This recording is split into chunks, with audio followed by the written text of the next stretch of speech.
Good morning বন্ধুরা, সবাই কেমন আছো? আশা করি সবাই খুব ভালো আছো। তো দেখো, এই যে সকাল সকাল ঘুম থেকে উঠে এখন এই যে এখানে চেঞ্জ করে নিচ্ছি বিছানাটাকে। আর প্রতিদিন সকাল সকাল ঘুম থেকে উঠতে ইচ্ছে করে না, একসময় না একসময় একটু তো অলসতা আসে।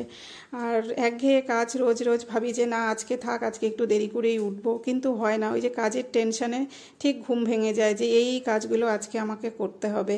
তো সেই জন্য আর বিছানায় বেশিক্ষণ থাকতে পারি না, ঠিক উঠে যাই। কাজের টেনশন হয় যে এটার পর এটা, এটার পর এটা করব।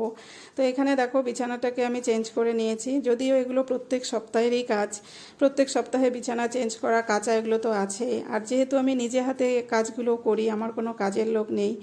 আর কাজের লোক রাখবো কি, তাদের যা ডিমান্ড, আর বড় বড় ঘর দেখলে তো আরও ডিমান্ড বেড়ে যায়। তো যাই হোক, বিছানাটা এদিকে চেঞ্জ করে নিয়ে এদিকে আলনাটাও গুছিয়ে নিয়েছি। আর এখন এই যে জামা কাপড়গুলো ভেজাবো, তার জন্য একটু গরম জল বসিয়েছি। একটু উষ্ণ উষ্ণ গরম জলে কিন্তু বেড কভার, বালিশের কভার এগুলো ভেজালে খুব তাড়াতাড়ি পরিষ্কার হয়, পরিশ্রমটাও কম হয়। তো ওগুলো ভিজিয়ে রেখে এখন এই যে সকালবেলা রুটি করতে চলে এলাম। আর সকালে রুটি তরকারি, রাত্রেও হয় আমাদের রুটি তরকারি, একবেলাই ভাত হয়, সেই জন্য রুটির ঝামেলাটা আমার একটু বেশি।